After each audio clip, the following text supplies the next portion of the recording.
அண்மை செய்தியை பார்த்து வருகிறோம்.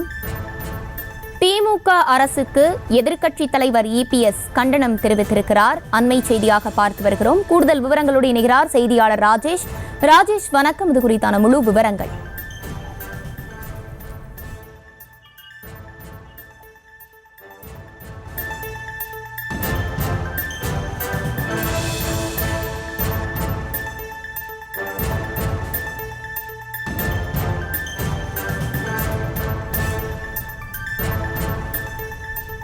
பள்ளி மாணவர்கள் பயன்படுத்தும் பாட புத்தகங்களின் விலையை உயர்த்தியது கண்டனத்திற்குரியது என இபிஎஸ் கண்டனம் தெரிவித்திருக்கிறார். அண்மை செய்தியாக பார்த்து வருகிறோம்.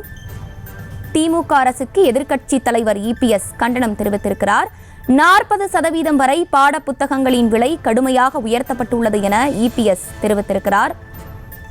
அண்மை செய்தியாக பார்த்து வருகிறோம். மேலும் விவரங்களோடு இணைகிறார் செய்தியாளர் ராஜேஷ். ராஜேஷ், வணக்கம். இது குறித்தான முழு விவரங்கள்.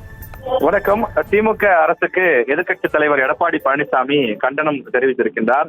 பள்ளி மாணவர்கள் மற்றும் போட்டித் தேர்வுகள் பயன்படுத்தக்கூடிய பாட புத்தகங்களின் விலையை உயர்த்தியிருக்கக்கூடிய திமுக அரசுக்கு கடும் கண்டனம் என்று அவர் குறிப்பிட்டிருக்கிறார். இந்த விலை உயர்வை திரும்ப பெற வேண்டும் எனவும் அவர் வலியுறுத்தியிருக்கின்றார்.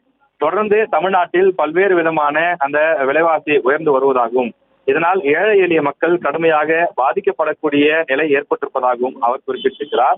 அரசு மற்றும் அரசு உதவி பெறும் பள்ளிகளில் படித்து உயர்கல்வி படிக்க செல்லக்கூடிய மாணவர்களுக்கு மாதந்தோறும் நிதி உதவி என்ற பெயரில் நிபந்தனையுடன் சிலருக்கு கல்வி உதவித்தொகை வழங்கி பலருக்கு கிடைக்காமல் கடும் மனவேதனையில் மாணவர்கள் இருக்கிறார்கள் என்றும் அவர் குறிப்பிட்டிருக்கிறார்.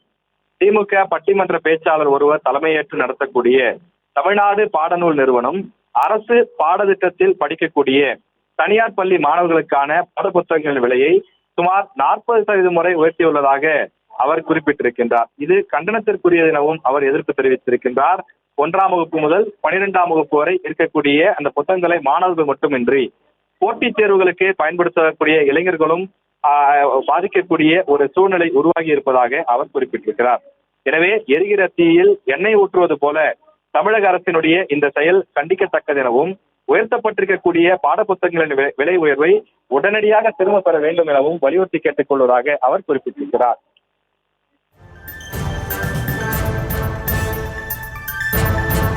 விவரங்களை வழங்கியமைக்கு நன்றி ராஜேஷ். செய்திகளை உடனுக்குடனும் துல்லியமாகவும் தெரிந்து கொள்ள சப்ஸ்கிரைப் பண்ணுங்க.